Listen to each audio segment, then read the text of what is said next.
I'd like to welcome everybody to the next episode of our live B2B marketing show, where with my guest Guillaume Moubeche will speak about cold outreach and lead generation.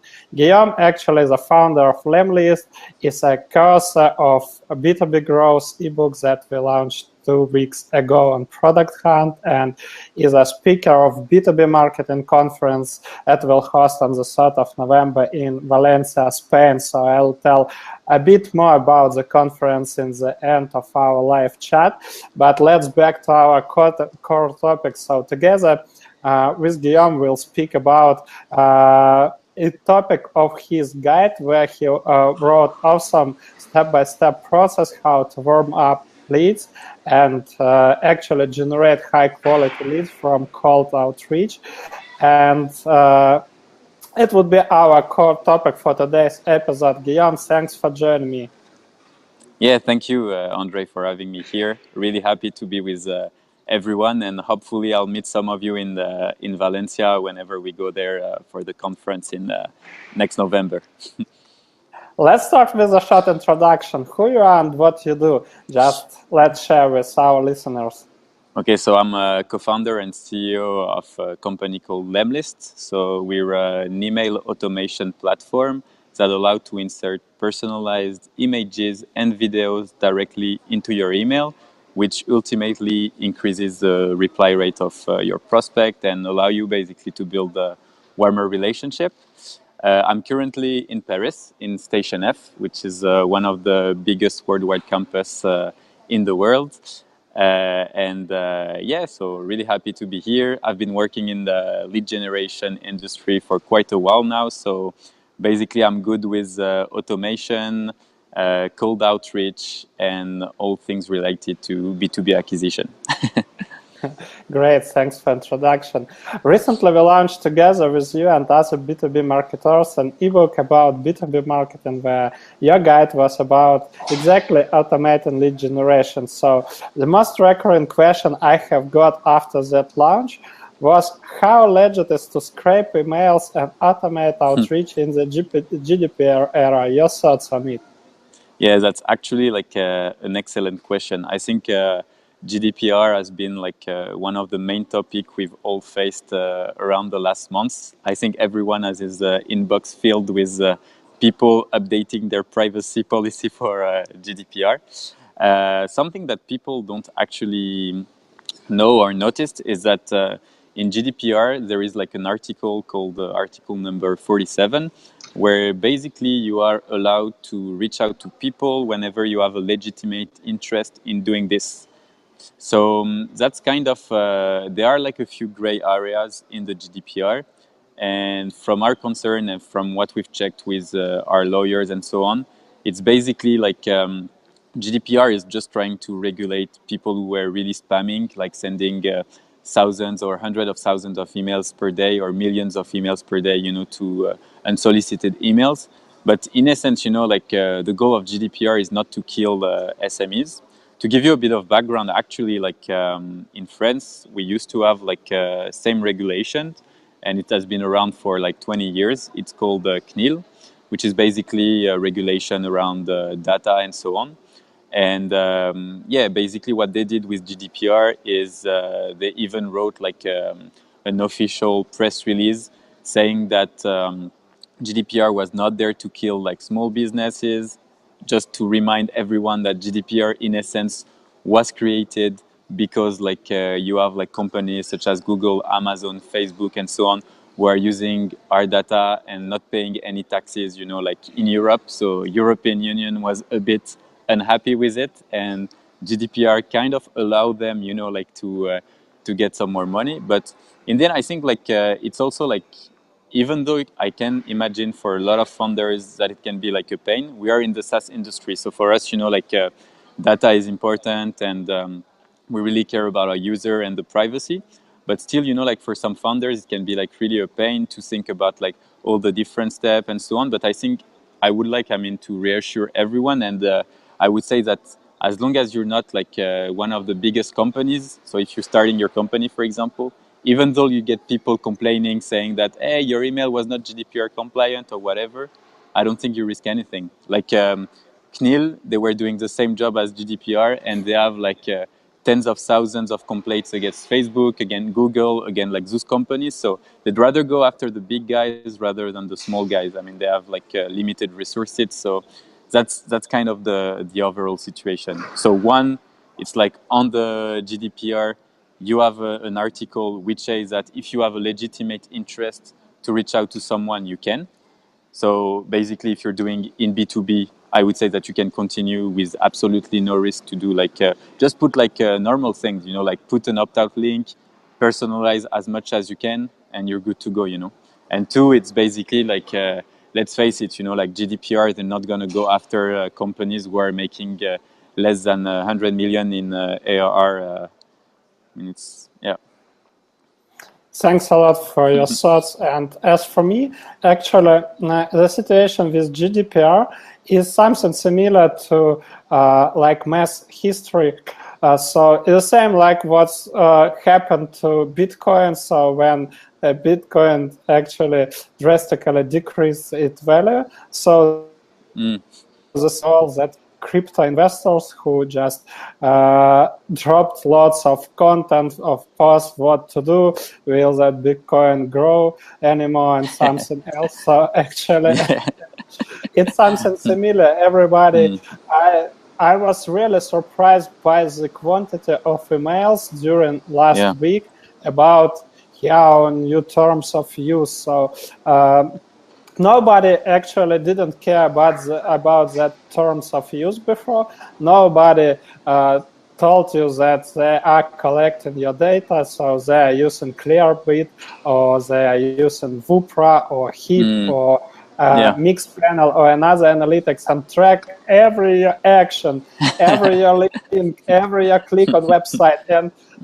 smart marketers already are preparing some personalized campaigns. Hey man, you just you were reading the third paragraph of our blog post and left our website. So here you can check, you can check and read the continue of our post. So nobody thought about this, but right now everybody just becomes so perplexed with that stuff. And another thing I'd like to ask you, actually, you know that like scraping emails and sending cold emails is the most popular lead generation tool. And to be honest, in like in many gossips, people what is growth hacking and what actually the growth process is, they like relate growth hacking to actually scrap that emails and send and send that cold emails. And of course it is cheap, yes. So you can just in a day create a huge database of prospects and spam them.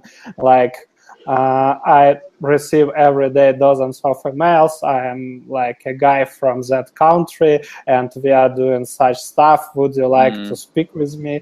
So the truth is that the most companies aren't successful with this lead generation method and struggle to fill in the sales pipeline with high quality leads regularly. So from your point of view, what are the most common mistakes with social selling and outreach and how to prevent them? Okay, that's really interesting, and I think like a lot of our users. So at Lemlist, you know, we have like more than 3,500 company using us. So basically, like I have these questions really like often. And I think we need first to kind of differentiate social selling versus doing outreach, because I think like the approach can be a bit different, but I'm gonna elaborate. So on the outreach part, I think like most people are reading like the same blogs posts, you know, that says like, hey, your subject line should be this and this. You should send your email at 2 p.m. on a Tuesday, blah blah blah, and all this. To be honest, it's a bit bullshit. Lots of people are one guy decided to write this article, and then like 200 guys decided to reproduce it, and now like the internet is full of it. So I think like one thing to keep in mind is, first of all, you need to get the attention. To get the attention of the person you're sending your message to, you have to be different. And there are a few ways to be different, and that's actually why we created Lemlist. Uh, Basically, like, you know, when we insert images, whenever you open an email and you have like a personalized image, it's kind of funny. Like you can create like funny emails, you can create like email, you know, like that makes sense, email that are personalized. And that's like the third thing. Second thing is lots of people, I don't know if you've maybe some of you guys know John Buchan. He has like another group for copywriting and all the things. And what he's doing is basically using humor, you know, like directly, like create funny emails, and it's really working. Like all his emails are long, they use like fancy words, and they are like written in a funny manner. And it's really like, because the idea, whenever you're selling an email, it's to build a relationship. It's absolutely not to do a sale. Like when people says like, okay, I'm gonna like send an email and I'll make a sale, that's not true. What you want to do is build a relationship. So at the end, so what if I could say like 3 points that are important. So first is you need to your email to be open. So subject line is important. So you need to test. Testing is the must is a thing you need to do all the time. Second thing is you need to got the attention of the person you're reaching out to. So to do that, you can be different. So be different can be either inserting personalized images, personalized videos, or like use a funny way of writing your emails. And third thing is you need to basically have a really clear call to action. Lots of people, you know, in their email, they just like send an email saying like, hey, we're the best company in the world. We've worked with those companies. But in the end, you know, I'm reading something about you. Like, I don't even know you. Like, why are you telling me all the things about you and you don't even care about me? I'm the important person here, you know, when you're reaching out to me. Like, people want to feel important. So that's why, you know, whenever you're sending like, you know, like, I don't know, in an email outreach, a guy called Neil Cocker from Rem T-shirt, he sent an email of himself, like a photo of himself, and directly he put like the company logos on the T-shirt. And this guy had like amazing answers, amazing replies, because the guy say, "Hey, I was so excited, like to talk to you, so I printed a T-shirt with your company logo." It was not true. Like the image was generated automatically, but still, you know, it's funny. And when you see it, you're like, oh, this guy looks fun. Like I want to meet him. And that's a bit the same. Like put a video, personalize it, make the people, you know, like feel important. And really, I think like outreach becomes much easier. But definitely, it's something that it's. I think it's not easy to do it. Whenever people say that it's easy, it's not easy. But I think there are good ways today, like to learn how to do it. And actually, like at Lemlist, we will start like something for our users, which is kind of like a step-by-step course on how to do all these things. And the other part regarding social selling, this time I think it's the same. Like it's different and the same. Like obviously your message needs to be like super short because everyone is using like the LinkedIn app. It's not like an email. Like you don't want to read something like way too long. It's a short message. When you add someone like as a LinkedIn connection, first you need the person to accept, and then if you send a message to connect, just bring value. Like if I have someone saying like the first message is like, hey sir, I'm super happy that you accepted my connection. I'm working to do like to develop technology for companies who are doing. I'm like, okay, first of all, you're not even talking to me. Like I know you scrape my name, I know you automated everything, like please. And even I don't mind people automating stuff, you know, when it's interesting. Like if you're telling me like hey Guillaume, like I'd like to exchange about, I don't know, like growth strategies and B2B marketing. Can we have a chat? I'll be like, yeah, why not? And then we'll have a chat. And then maybe you're going to tell me about yourself. I'm going to tell me about what I do. And then maybe, you know, it's a good fit. And maybe I'm going to use your product and buy what you're doing, you know, in the end. But first, you need to build a relationship. I'm never going to like go on a website or check someone if he's just like spamming and talking about himself. And I think it's the same. Like one advice I could give you is look at your LinkedIn profile or your email. Take the one that you really dislike, or the one, or just go to your spam inbox. Maybe that's the best way. Check the emails that are really bad, and then you know you're like, okay, understand why they're bad, and whenever you do an email, just check if you've done some of the bad stuff, and if you did, just remove that build a relationship first. So you should do something controversial to add bad emails, that crap emails that you have received, or bad messages that you have received. Yeah, And definitely. actually, to be honest, before launching of our ebook, my favorite email was from GoDaddy. I have posted it in our community about how they are delivering their CD discs, and it was really awesome. And when I read your guide before we launched that ebook, I was really enjoyed that picture with hey man, I just bought this T-shirt with your logo. And to be honest, I was really surprised when I don't remember actually who reached me out, but I got a question, really weird question, where Guillaume did buy that T-shirt with logo of that company. So it was pretty cool. I assume it was like the best testimonial of our ebook. So people were really surprised, where do you buy such T-shirts? So let's reveal the myth, so you can just start to play with Lemlist and to create on a scale such T-shirts with personalized images. Yeah, absolutely. So it was really awesome. And thanks. Another stuff, I completely agree with you about personalization and taking care about the person whom you reach out, because such direct or pushy methods when you just try to make an appointment, what is most common thing for sales or business development managers? So they try to create appointments and then drive that leads to sales team. It's just the worst thing you can do, and the best thing you can do is just to start about chatting about that person. And yesterday, I also spoke with James Cabrera, who are producing B2B Growth show, and he actually used podcasting as a lead generation tool. Interesting. But in such way, like we spoke with you, so he sent his target audience, his prospects, an invitation to join his show. He just speak about their topic, about their products, about challenges of their target audience, I mean of their guests. And then after the conversation, then they just start a chat about his products, and in such way he generate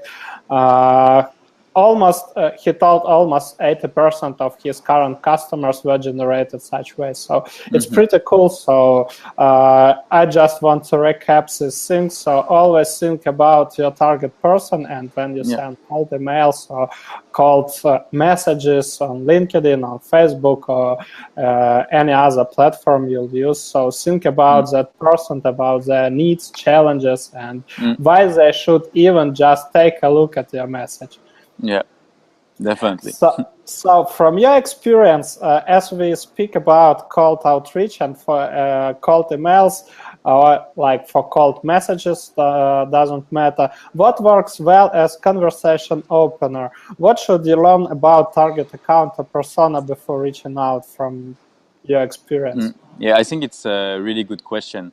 Actually, I really like the guide you wrote. Like, if you guys haven't read Andre's guide about personas and how to create your personas, I think you should definitely go there and read it, because personas. Some people call personas also ideal customer profile. Maybe that's more familiar for you guys.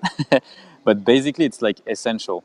In essence, whenever you build a company, you grow a company, you're going to have to try different verticals. For each vertical, you need a persona. So basically, let's say you want to address the HR market, and what person do you want to address in that market? Is it like the CEO of the company? Is it the CMO or whatever? Like, you need to have as many information as you can. That way, you'll be able to understand better what is their pain point.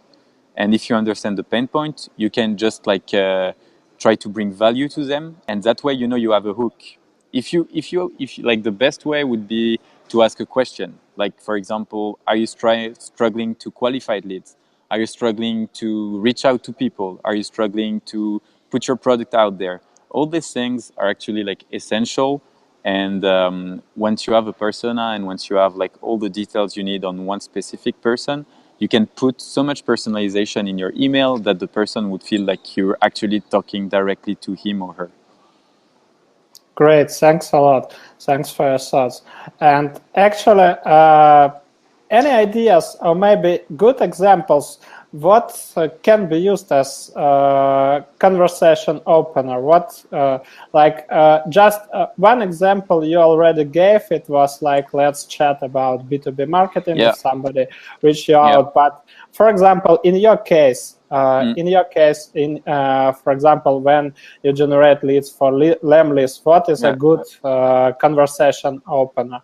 That's a really good question. So we have two different ways. Whenever I'm reaching out to people on LinkedIn, what I like to do is so LinkedIn is quite good to define in a rough manner, let's say, your persona, because you have filters. So you know the industry, you know like the company size, so you know like kind of the person you're gonna reach out to, and you can adapt your language. But overall, let's say if I want to discuss with people, like, okay, let's say people who are doing growth in B2B companies can be my target, because like they are the ones setting up all the process, and whether they need outbound generation or they need like HR or get in touch with their user, reduce churn and so on, they could use Lemlist. But the thing is, like, I'm not going to say, hey guys, I've built this amazing automation tool that allow you to blah, blah, blah, blah, blah, blah, and talk about myself. That's not the point. What I want to do first, it's basically reach out to them in a way where I say that, hey, I've just checked your like LinkedIn profile. I think what you guys are doing is really great. Would you be up for a chat to talk about like growth and B2B acquisition? That's it. Like talk and exchange. That's it. So, you know I'm good at doing like B2B customer acquisition. So even though during the chat we don't talk about Lemlist, it's still okay, because either I'll be learning something or I'll be helping someone. And in both cases, it's helpful. Because like you meet people, then those guys, they're gonna ask you about Lemlist and or your company, and then like if they're not interested, it's still cool, because at some point maybe they can recommend you to like one of their friends, maybe they can do an intro to other friends. Like it's just about building the relationship, like one person can lead you to another and so on. And I think that's the best approach to have. Like, so in any case, I'm sure like anyone who's growing a business can be valuable on a specific topic. Find the topic where you can be valuable, and then like just reach out to people who can be interesting in that topic, and then build relationship. I would say that's yeah. Awesome. Thanks a lot for sharing. And just a quick notification for our listeners. I see all your questions. I won't lose them. So we actually will answer all the questions at the end of our conversation. So don't worry. No question will be left alone. So keep asking questions. Yes. So drop your questions and we'll answer everything at the end of our conversation. So let's move further. And actually, the great idea besides cold outreach and personalized images are warming up your prospects, exactly what you shared in your guide. And of course, it will increase the efficiency of outreach campaigns. But what do you think you should do with leads who didn't engage with your outreach sequence? How you can convert them? So should you send them like additional private message on social media, or any other tips how you can like improve the conversion rate of your cold outreach campaigns? Yeah, it's really interesting. I think like depend on the stage actually where you're at. I would say that whenever you're trying to grow, first you have to focus on leads that already answer to you, and that should give you like enough work not to focus about the one who are not interested.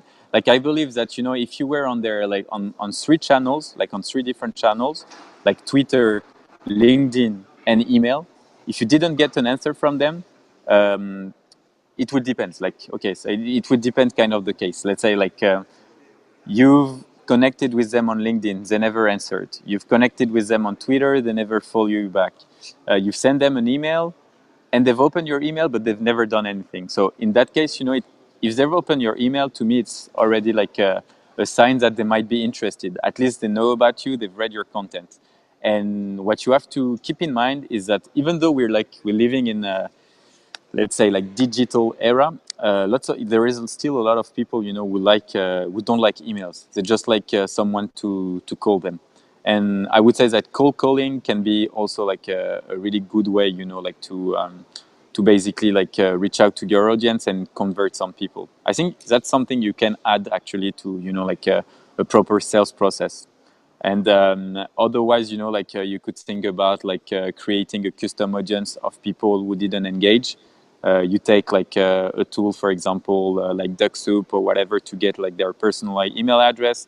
You put everything back to Facebook. You create a custom audience of the one who didn't engage, and then you can again create a lead magnet where you say hey, this is an ebook I wrote about doing B2B outreach, blah blah blah. Feel free to download it, and then you see if they engage or not, and based on that, you can again either call them, either engage again by email with a different type of funnel. I think you're more advanced than I am, on that topic with all the lead nurturing, inbound, lead magnet, and so on.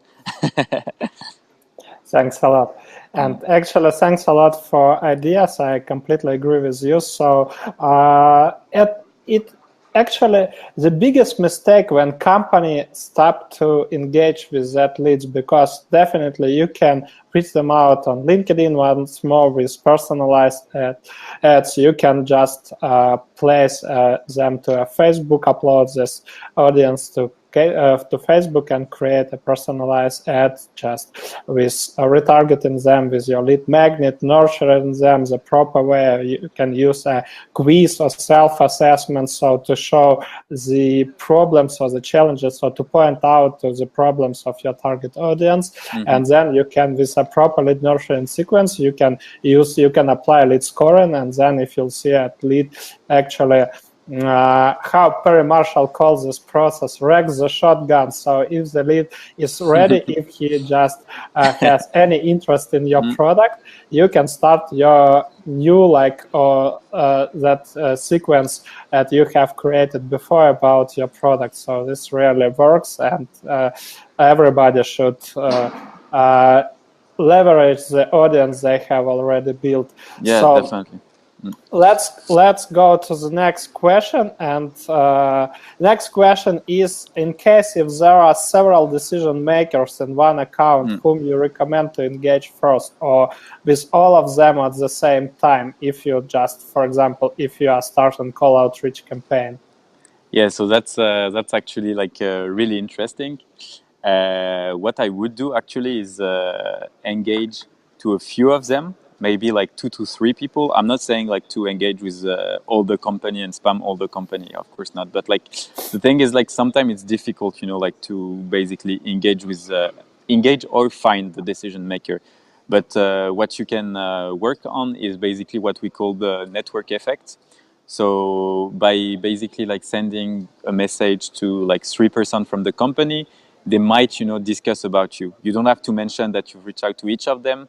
Make them feel special, make them feel unique, and then they might talk about you, and basically it can kind of increase. But I would definitely try to reach out to a few people, and in that case, whenever you're doing that, I think this is why it's kind of the most important part to be to create outreach that is unique and that would make people talk about yourself. So in that case, for example, humor is really good. Putting a funny image, putting an image of yourself or a video you've made or something like that, that's definitely something that's gonna bring the attention up, and people would talk about you and maybe engage. Great, thanks a lot. And actually, my fellow B2B marketers who are working on very narrow markets report that it is very difficult to reach out to the decision maker because you should contact and pass the gatekeeper before having a conversation with the decision maker. So from your experience, what are some effective methods that can be used to pass the gatekeeper, or how you can directly reach to the decision maker? Yeah, that's. I think it really depends. Like it's a tough question, you know, because some people are like so busy that they'll never check their email. They have like a VA that actually deletes every unsolicited messages. But you have to find basically the channel where they are the least. Let's say like they are the most.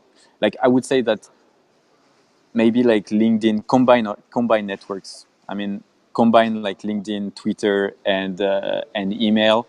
And if you still don't have like any answer, what you should do, sometimes I think it's worked and it has worked for me in the past, is basically like just take your phone, call the company, and pretend to be someone important that wants to speak to the decision maker, and just go from there. Like be confident, call him or her, and just like go for it. And if it's still not working, I mean, it's you know, like just go to another lead. And yeah, that's sometimes, you know, it happens. Like you can't make every sales. That's the hard Definitely. truth. But yeah. But actually, from your experience, do such calling works? So if you call, if you just pretend as an important person and you'd like to speak to the decision maker, Yeah, I does think, this yeah. approach work? Yeah, Yeah. I think you need to be like you need to be like you can just say like, hey, okay, for example, I'm gonna call your company, Andre, and I'll be like, hey, yeah, I was chatting on LinkedIn with Andre, and he told me to call him. Can you please pass me Andre?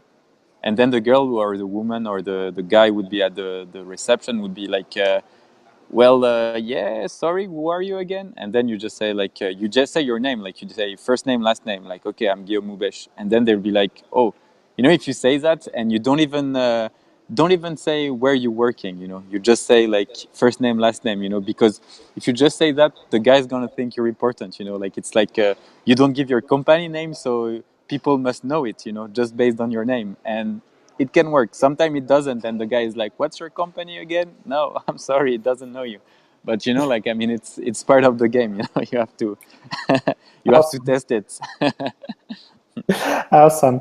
Thanks a lot for sharing. And before we'll proceed with the questions, I'd like to answer the most common questions. So where the replay of our talk will be available. So the Yeah. replay will be available in our B2B marketers and founders community. So you can easily type in Facebook B2B marketers, and you definitely will see our community. Or just in the end of the conversation, I will drop a link in the chat so you can join in case if you didn't join yet, because this community is awesome.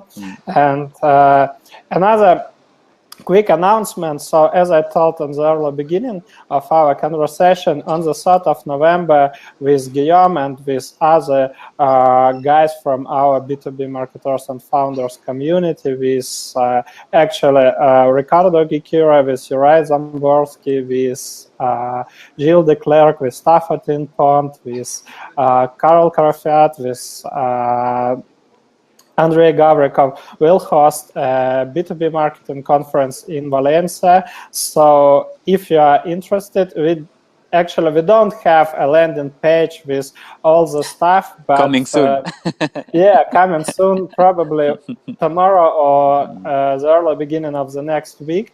But believe me, the agenda is awesome, and we have like an early bird proposal. We have 20 tickets on the super cheap price, about 60 euros. So if you are interested, just comment conference under this video, and we'll send you like a payment link so you can buy super cheap early bird tickets. So it just was a quick announcement. Let's back to the questions that some listeners dropped in the comments. Just give me a second. I will check them. So the question from Sid Hand. It's better to do a double opt-in for emails, newsletters, or no? So your opinion. Is it bad? That's the question. Is it bad, right?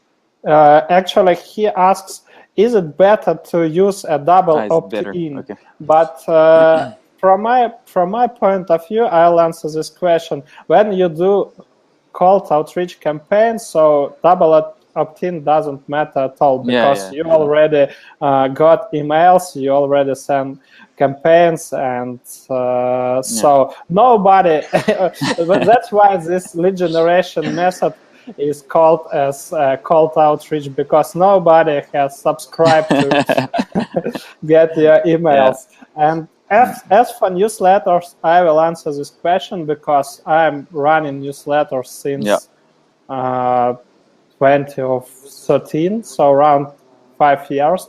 And from my experience, I have used all both methods. I used single opt-in and double opt-in. And from my point of view, double opt-in works better. Even the conversion rate is better, less. No, actually, the conversion rate is less because not everybody will confirm their emails, but the quality of your subscribers, of your leads, will be much higher. Chances that somebody will spam complaint your emails, your newsletters are really very, very low.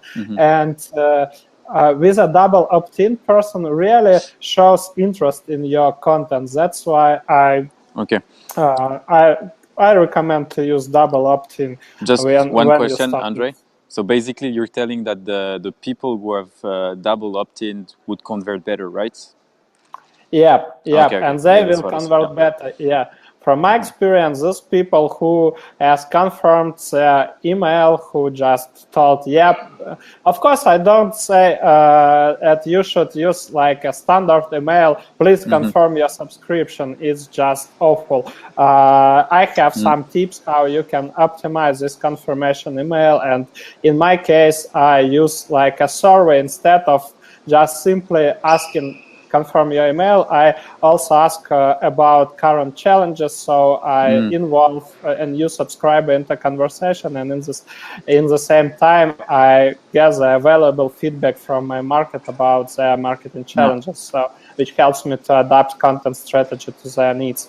So, but basically double opt-in converts better. Let's go to the next question. So the next question is from Samantha. The cold outreach might reach a gatekeeper. What do you think is the best way to get the decision maker, and would pushing the thought on the gatekeeper or the change maker would help? So basically, I assume we have answered this question already, because I also had this question. So Guillaume already shared some tips about how to pass the gatekeeper, and one tip is just calling.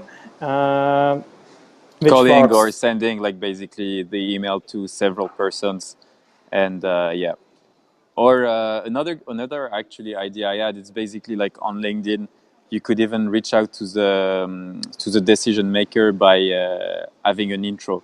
So you look at the common connection you have with that person, and you say like, hey, that person recommended me to reach out to you, so I just thought I would do it. Try to be mysterious so the guy wonder who you are, and build a conversation like that. That's also like something I did in the past, and that were working pretty well. Yep. A quick question from Sasha. Where could we find that guide? So basically, I have posted already that ideal. I guess this question about ideal customer profile guide. So already I posted in our community. But anyway, after our conversation, I will PM you with a link to that guide. So don't worry. I will send it to you, or I can send you an ebook where this, both where my guide and both Guillaume, Ricardo, and other guides were included. So up to you what you want to read. So I can send you both. Actually, let's go to the next question. In the email lifecycle, how many emails per section would you recommend in the slots of lead acquisition, lead nurturing, for converting, for retaining, and win-back programs if they don't engage? I assume, just let me answer, I assume this question should be divided in separate questions because lead acquisition and lead that's totally nurturing different. completely different stuff. So lead nurturing, I will answer about lead nurturing and Guillaume will answer about lead acquisition because lead nurturing is what more familiar to me. So lead nurturing is completely belongs to your sales cycle. So if you have a sales cycle around 180 days, so your lead nurturing sequence must be at least at least include emails that will be sent during this 180 days. But you should count in that not all leads will be ready in that sales cycle because this is like an average figure. So in such case, I recommend to use like as a rule of thumb, a length of your lead nurturing should be equal to the double rate of your sales cycle. So if your sales cycle is around 30 days, you should use 60 days lead nurturing sequence, and the quantity of emails completely depends on your industry. But actually, let me give you also like a brief example how you can create lead nurturing. I recommend, if it comes to B2B markets, I recommend to send emails every day during the first week. And on the second week, I recommend to send you only 3 emails. The next week, only 2 emails, and then 1 email per week, something like this. So it would be a great, like a great start for you. But then, like I told you, it's not a template, so you can't use an exact template and start with lead nurturing. So everything depends completely on your industry, on your leads, on your sales cycle, on your product. And also recommend to check my B2B sales funnel guide, where I have described the micro stages into your sales funnel, and they completely affect the length of your lead nurturing. So give a word to Guillaume about lead acquisition emails. Agree with what you say, and definitely you should check the B2B sales funnel guide from Andre. It's pretty well detailed and really good job. Regarding like outreach, I would say it depends what exactly you're doing. If you're doing only cold email outreach, we usually advise to do 5 steps. So first email, then a follow-up 2 or 3 days later, then another follow-up a week apart. And you do like, so like that's the third steps, then another follow-up 1 week apart, and then the last follow-up, which is kind of the classic breakup message, like, hey, like if you don't answer to that message, I will not I will not reach out again or whatever, kind of with a feeling of urgency. So yeah, it would be a total of 5 steps, would say let's say like 2.5 weeks to 3 weeks. And if you're mixing it with social selling, I would say that cold email could be like you could do like action on Twitter and LinkedIn. So send a message on LinkedIn with your invite, then send another message. If you don't have like any answer, then tweet a bit with the person, like follow that person on Twitter, like 1 or 2 tweets, then like send 2 emails, and that's enough. I think it's already like whenever you're on every channel, people can feel a bit overwhelmed sometimes, like who is this stalker? But actually, like it's working well. So don't if you're using different channels, you're kind of everywhere. So I would say that 2 emails are fine, like 1 email and then 1 week later a follow-up, just really quick follow-up. I think actually in my guide, I share what I'm using, which is working pretty well. It's basically like the second follow-up is first name, thoughts on what I wrote below, and then you have like the email below and just like best, and that's it. Like if you were writing to a friend, like, or someone, like, and you want to have a chat with. Yep, and I also would like to add that sometimes when I'm working on some clients' projects, I use like something similar approach. I use just a quick follow-up. I have sent you an email today, so ago or yesterday, and probably you were busy and just missed that email. So would like to hear your thoughts on the topic, and then your first email just comes into play. Another question from Samantha: cold emails or cold calls with Facebook bots? Is it a better combination? What are your thoughts on it? I think Facebook is really tricky. Like Facebook is a platform that you can't really automate. Like even though there are I would say that there are more and more people using Facebook for business, but also in the end, lots of people are using Facebook only for friends and family. So if you reach out on Facebook and you try to follow people who are not really aware of who you are and they're using their Facebook as a friend of family, if you're doing it wrong, you can really get a bad impression, I would say. But otherwise, I think Facebook is. I wouldn't really rely on Facebook, to be honest, just because it's. Doing outreach on Facebook. I think Facebook for community and group the one Andre is building is really amazing. But I would say that doing really outreach on Facebook, it can work well if you're doing it through groups. So for example, you find groups with interesting people, and then you try to build a relationship kind of manually and personally. So not with bots. I think it will work well.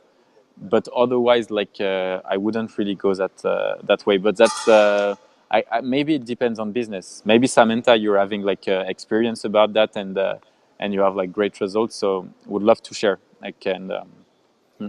And actually, I would like to add my own thoughts about Facebook bots and cold emails, cold calls. So basically, from my point of view, this is a topic what we have discussed previously with Ricardo, why we just cancel to use Facebook bots, because many people started to, not to complain, but just give us a feedback guys, Messenger is something private, so where I chat with my friends, with my family, with my girlfriend or with my boyfriend, and completely I don't use Messenger to read to get announcements about new blog post or something else. That's why it is really tricky. But it depends on industry, because in some industries and it works pretty well. I don't say about I'm sure it won't work on B2B markets. So if you'll try to combine cold outreach and Facebook bots, I don't know, probably you might do this via Zapier, so you can just sync your cold database with Facebook bots and send some promotional stuff via Messenger. I don't know whether it works, but I assume that such approach doesn't work. But anyway, people won't be, from my point of view, people would be annoyed and will be angry if you'll send such private messages. Hey, I have sent you earlier 5 emails, you didn't respond, and now I reach you out on Messenger. So from my next point step of is view, me going to your personal home and knock at your door. Very similar approach. One of my favorite authors is Dale Carnegie, and he used to be a sales rep when no internet were at that times. People they were calling commie voyageurs, something like this, and they were coming to the home, so they tried to knock the door, and then they should put their leg into the home, into the flat, just so the owner of the flat won't close that door. So that commie voyageur had a chance to speak. So it's something similar. So the approach is very tricky, and from my point of view, there are lots of better ways to generate leads when it comes to B2B markets. So also see comments with conference from Sasha and Giovanni. Thanks a lot for your interest, and I will reach you out after the chat. So actually, just for another guys, if you also want to join our B2B marketing conference in Valencia, so just leave a comment conference and I will reach out with super early bird price.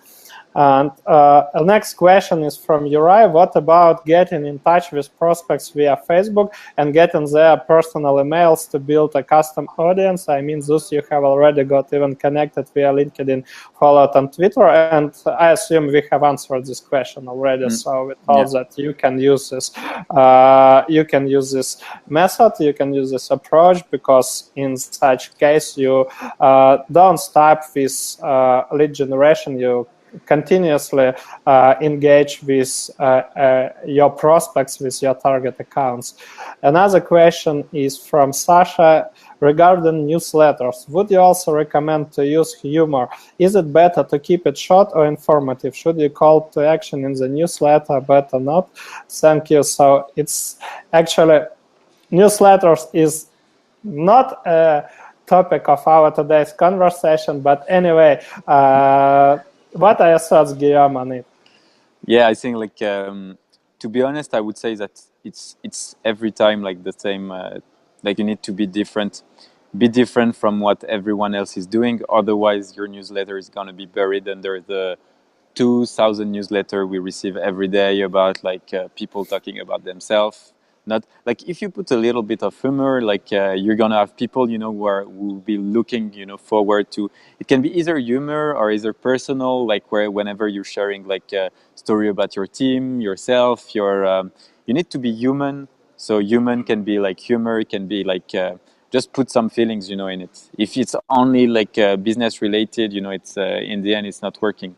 We're all human, and that's why, you know, we need to build relationship, and that's actually why, you know, we're doing business together in the end. So yeah, I would say like go for it and send me that newsletter. I will also add some thoughts on it, on the topic. From my point of view, I just will share my experience. When I have started my own business, I was living in Kiev and I had a distribution company. So actually, I was listening to all great marketers from all the world, from Noah Kagan, from Brian Dean from Backlinko, HubSpot, etc. So probably I have subscribed to around 200 minus. So then nowadays I'm subscribed to around 10 newsletters. 10 to 15 newsletters, and I will share you my thoughts why I subscribe only to these newsletters. It doesn't mean I don't read HubSpot or like other guys. I read them, but I simplified the way I I receive the content from them. I just created a free account on Feedly and add the links to their blogs. So when they when they publish a new blog post and I have a time, I check a Feedly and I digest their content. But for the newsletters I'm still subscribed to. It is a newsletter, for example, from Perry Marshall, and I will describe why I'm still subscribed to his newsletter, because every time he publishes something, he provides a great story. He doesn't tell you something like this, hey, I just published a new blog post. He just provides you with a story. So every time he sends you an email, you think about it like, I will get something valuable and interesting and easy to digest. And this is I also use that approach. So, for example, if you ever subscribe to my newsletter, you'll also see that I use, even on social media, I try to use some stories. And most people who are active on also on LinkedIn, like Guillaume, also like Ricardo, we all use stories, like Jill Declerc, so like Stafford, we all use stories because this is an ancient method. People at the end, people listen to the stories. They can. It is easier to get your point of view to them. It is easier to digest stories as a content than just, hey, here, if I'll tell you, hey, ideal customer profile can be created in 5 steps, 1, 2, 3, 4, 5, you'll say, okay, I will do it next time probably. Yeah. But if I'll tell you a story why it is so important, and in my guide I also did it, I describe the process of Procter & Gamble, of Harvey Mackay from Mackay Envelope Company. So in such case, it would be more interested for you. You become interested because you are listening to the story, and in the same place, in the same time, I give you an exact process how you can just create this ideal customer profile. So basically, my opinion, you should use humor, of course, because newsletters are the things. So people, even if you'll send a long newsletter, people want to digest it quickly. So stories are a piece of content then can be digested quickly. And as well, if you'll just help your subscriber to be in a good mood, to have a fun, if you can, like we have a good expression, this made my day. So if your email made his day, definitely you'll be on his radar. So in the next time you'll be promoted some stuff, you'll be announced a new product, a new post, or like a new event, this person will notify you. But if you'll every time will be informative, like, hey, he has a new blog post, hey, he has a new event, so people are becoming boring. So that's why I recommend to use both humor and stories in your newsletters. And from my point of view, this is like the best way to engage with your email audience. And let's go to the last questions. Actually, a comment from Nabil: agreed to messengers for personal use, kind of annoying to receive business-related updates. Completely agree. Another question from Samantha: how to ensure that my cold emails are out of spam box? A checklist to check before we hit the send button. So I assume this is the last question. So your thoughts on it? Yeah, it's that's really like a good question. So first of all, it's difficult to know exactly like what algorithm would put you in spam or not. However, there are like a few things you can do. So first of all, I would advise to use like a G Suite account. So it's personalized with your domain and so on. So it looks more professional, and also Google will tend to like give you like higher limits and also allow you to do some outreach without like giving like penalties. Also, you need to set up like a few things which are called DKIM and SPF. So it's basically like it's basically saying that your domain is owned by like a real human and not like a robot. So you need to do this stuff. It's not very complicated. You don't have to be like a technical person to do it. I actually like wrote an article that you can find directly on blog.lemlist.com, and it's called "How to Get like a Higher Email Deliverability." And finally, you need to use a tool that allow you not to send like hundreds of thousands of messages at the same time, but that are actually improving deliverability. So this is actually something we worked a lot with Lemlist. It's basically like sending emails, but one after the other, with sometimes between each email. So it looks more like it's a human sending the emails. So for example, you say, I want my emails to be sent between 9 and 6, and you will send 100 emails during that time. And all emails will be sent at a different time, not like 100 at the same time. And this gets like really higher results. So you have like higher deliverability, higher open rates, and in the end, basically, you don't end up in the spam. For people saying actually that images are decreasing deliverability and so on, if you have a good domain reputation, it does not. So the domain reputation can be checked also really easily. If you check my article on email deliverability, I gave a tool. The tool is called mx.toolbox or something like that. Or, well, anyway, you need to check the article. I don't remember the link by heart, but basically you will just have to enter your domain name, then do a check if you've been blacklisted. And based on that, you know, you can be blacklisted and asked to be unblacklisted. But yeah, that's kind of the stuff you need to do. And overall, you know, like you'll end up. I mean, ending up not in spam is not that hard in the end. Like if you're just doing stuff, you know, in a proper way and in a personalized way, it's everything should be working fine, Samantha. And we'll be really glad. I will be really glad if you'll be able just to submit this article to our B2B marketers and founders Yeah, community, definitely. so guys Definitely. will be able to read more Yeah. on this. Yeah. And thanks, Ricardo, and thanks, Martin, for sharing the link. So here it is. So if you just want to check how to increase your email deliverability, so read that blog post. Thanks Awesome. a lot. Thanks a lot for joining me today. Thanks for this awesome conversation, and thanks to all listeners for your questions, for your engagement, and I see. So a last question from Samantha. How fast should the email server be under 200 mils if a huge list to send? Also, I have been doing all that you mentioned, yet we hit some spam boxes sometimes. So what's the question? It's about the How speed of fast sending. how fast should the email server be? Yeah, there are like a few things, but I would say that first of all, like if you're sending like an email every couple of minutes or something like that, it's okay. It should be fine, and really depends, like the check your domain reputation and all these kind of things. That's usually the best way. See if you've been blacklisted. If you've been blacklisted, try to be like unblacklisted. So reach out to the ISPs who have blacklisted you, and then like ask not to be blacklisted anymore. And yeah, also like for example, lots of people are making this mistake. Like they buy a new domain, they sign up to email automation tool, and they just like send thousands of emails without even sending before to like real people and manually like emails. You need to what we call ramp up.